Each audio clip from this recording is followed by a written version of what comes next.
Hello, everyone. Welcome, and thanks for joining me. I am so excited to be a part of Spellbinder's Holiday Inspiration blog hop today.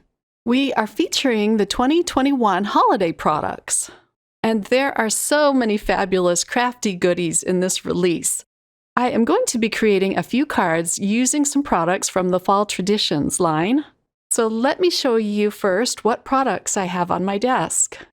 Let's begin with a detailed embossing folder. I love Spellbinder's embossing folders, and this one is perfect for fall. It's called Falling Leaves, and it creates the most beautiful panels with all of these different shaped leaves. It is 4.5 by 5 3/4, and I'm going to use this on all 3 of my cards today. Next, I have a smaller stamp set, but it is so adorable. It's called Happy Turkey Day. This set is going to be perfect for creating some really cute and charming Thanksgiving cards, or even your Thanksgiving projects. I think these would look so cute on a dining room table as placeholders. And this turkey is very simple and fast to put together. Last, I have the Autumn Leaves die set. These are very beautiful and detailed dies. You get 9 of them in this set, and I like the size of these. Spellbinders also has a smaller set of leaf dies, and it's called the Mini Fall Blooms, but I really love the larger size, so that's what I'm going to be creating with in this video. So let's get started with the first card. For all 3 cards, I'm going to be using some Distress ink products. And for card number 1, I'm going to die cut these leaves using some Arches cold press watercolor paper. This is a very thick and textured paper, and we're going to be using some Distress reinkers to color these in. So first, I'm going to arrange them on this piece of watercolor paper, and then I'll take it off camera and run it through my die cutting machine. I'm trying to leave a little bit of space between all of the leaves. And here it is all cut out. I'm going to leave the leaves in the negative space or the negative piece of paper. This will keep them from shifting around while I watercolor them. I like to store my dies on my Spellbinders magnet so that I don't lose them. So here is this panel all ready to go. I'm going to use some Distress ink reinkers, and I have my butcher's tray there to the right. I'm going to pour a few drops of each color onto my butcher's tray, just about 3 drops each. And I have some beautiful fall colors that I'm using. I'm going to slightly dilute them with some water, not a lot, because I want them to remain bright and vibrant.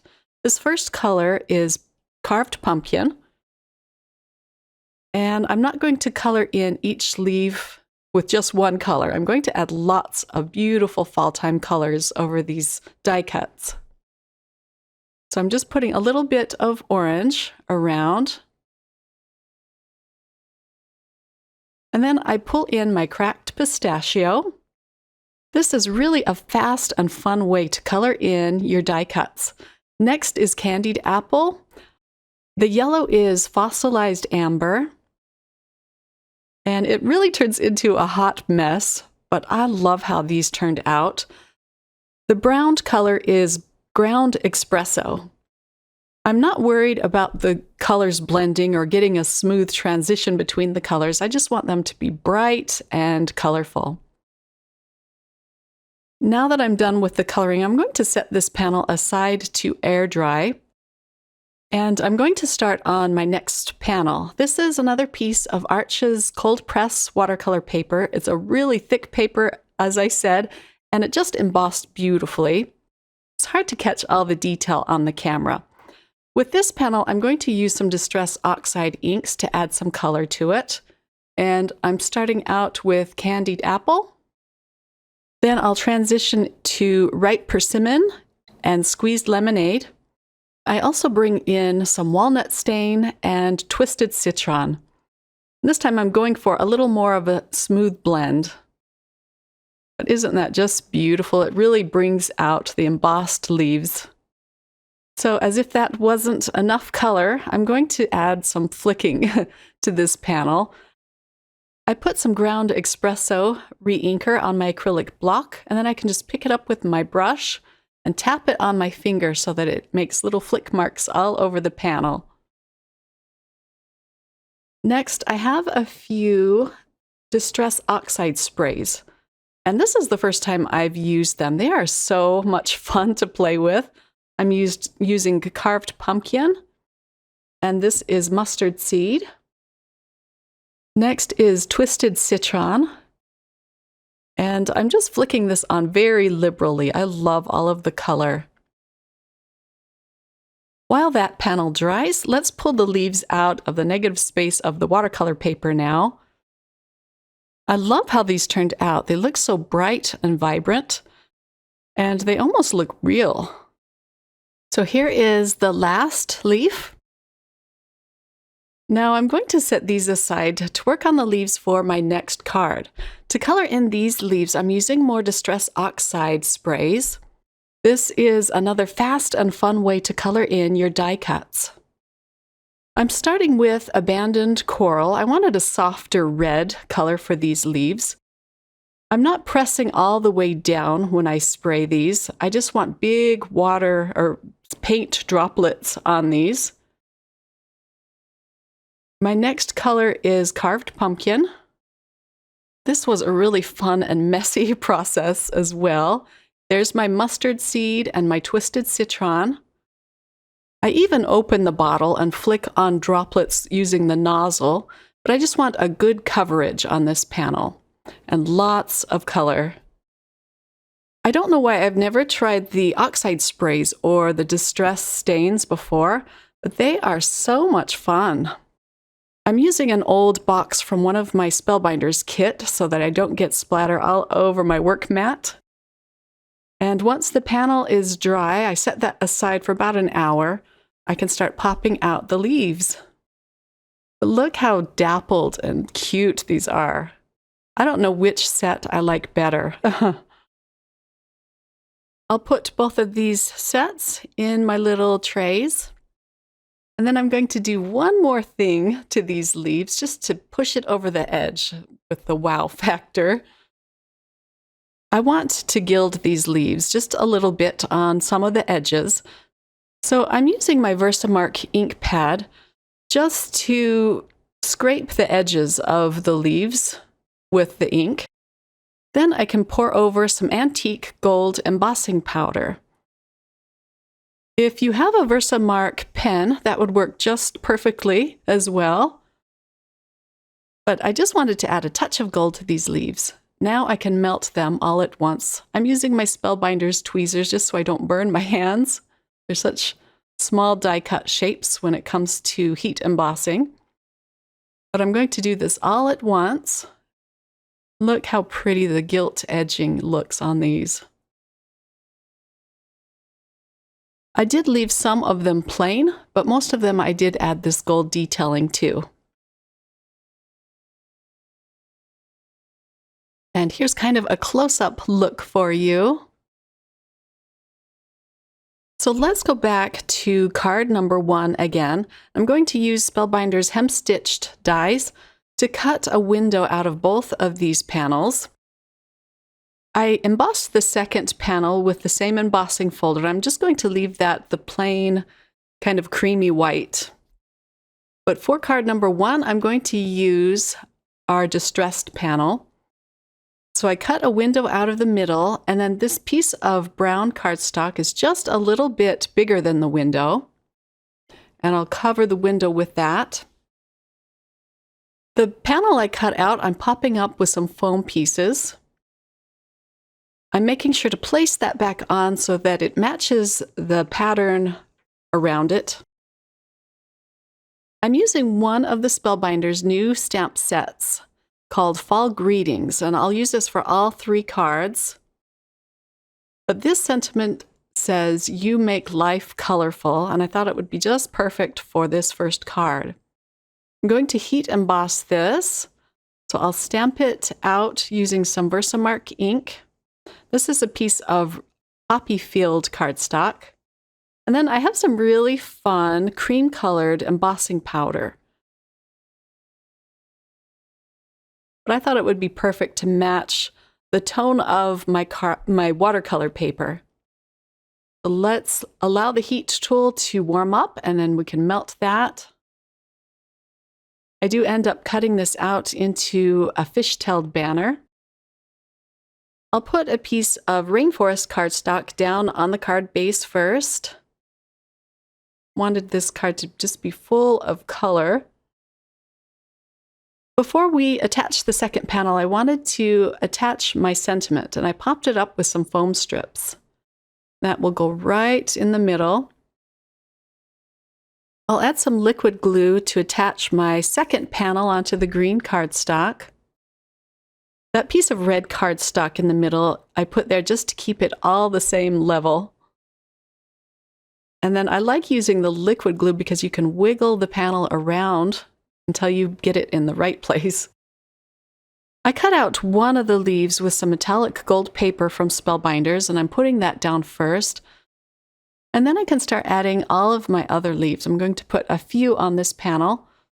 Most of them I'm gluing onto the sentiment strip with some liquid adhesive. And then this bottom one I'm going to tuck under the leaves, but I do need a foam square just to hold it in place. I'll just pop one of these underneath it.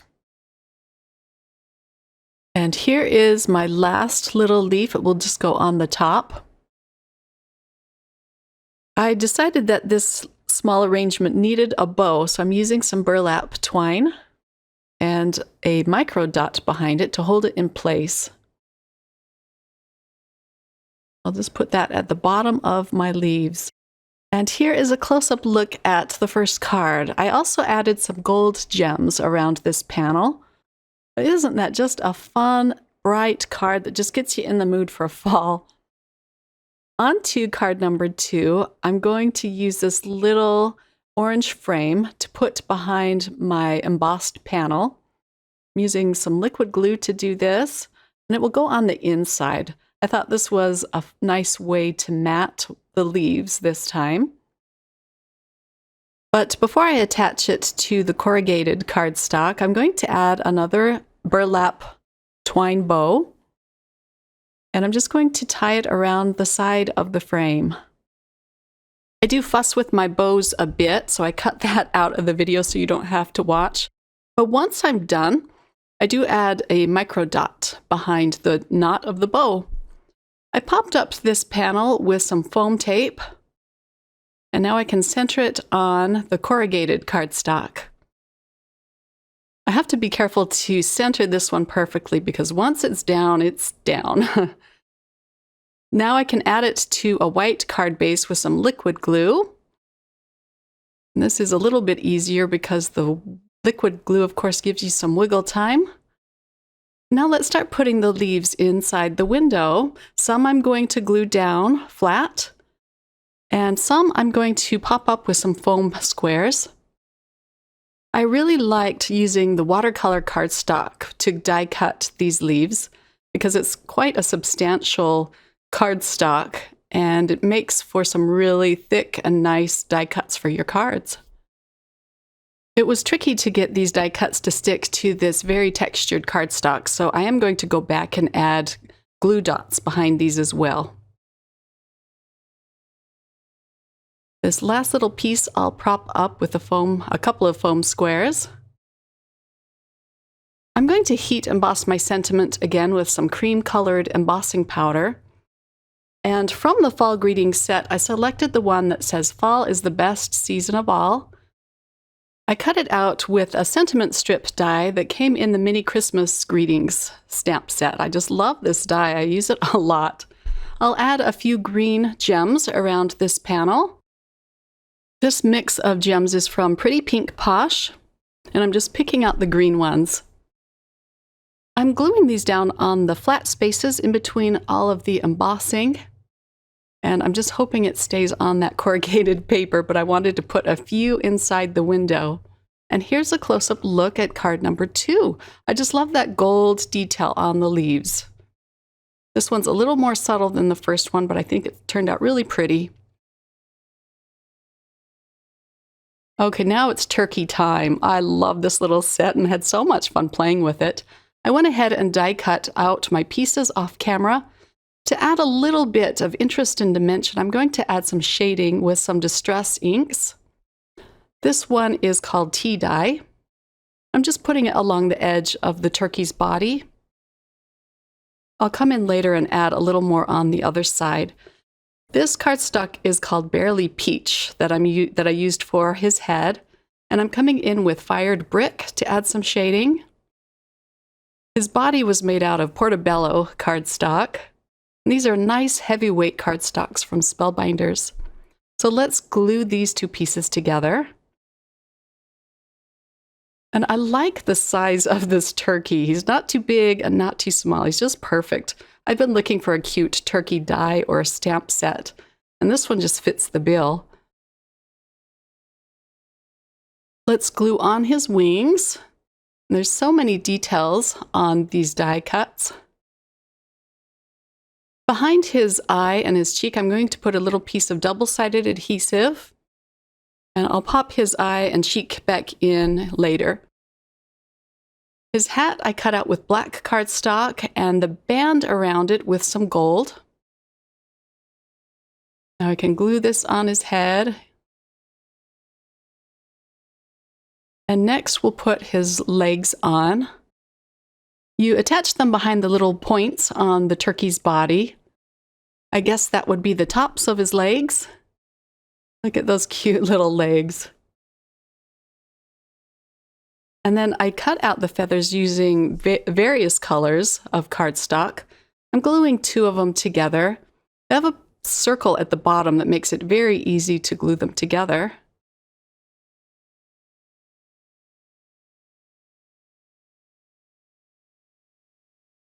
And now to attach them to the turkey, I'll attach them in two sections.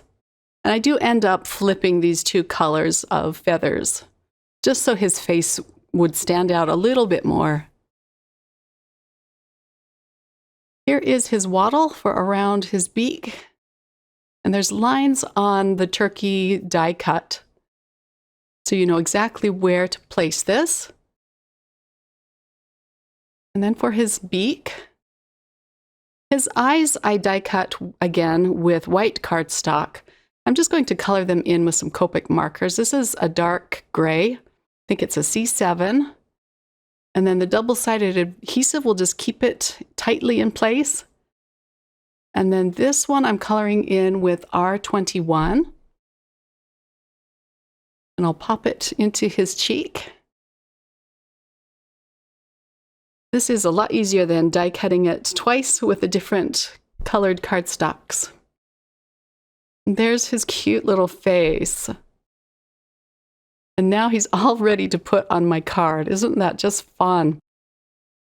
I cut out a couple of panels using some Spellbinders oval dies. I'll glue these together with a little bit of liquid glue. And then I went ahead and embossed another panel with some Portobello craft cardstock. I'm going to use that behind these ovals. But I just wanted a little more detail behind my turkey. Isn't that pretty? So I'll attach the ovals down with more liquid glue.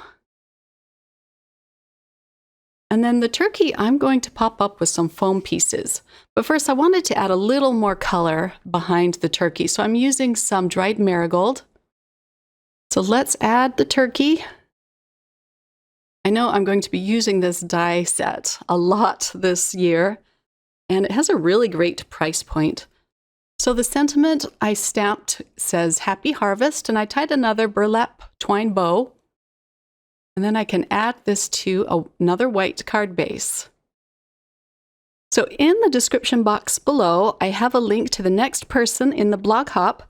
And then if you want to check out my blog, I'll have the complete list of all of the blog hop participants. So I'm putting some green gems around this panel. These are new to the Spellbinders shop, and I thought they just went perfect on this card. Also, there is a giveaway. So if you go over to the Spellbinders blog and leave a comment, you have a chance of winning a $50 gift certificates at the Spellbinder shop. So here is a close-up look at this darling turkey card. I have the links to all of the products I used today listed in the description box below. And I'll leave a link to the Spellbinders shop so you can go and check out all of the fun new products they have there. Thanks so much for watching, my crafty friends. I hope you all have a wonderful, fun, crafty day. Bye.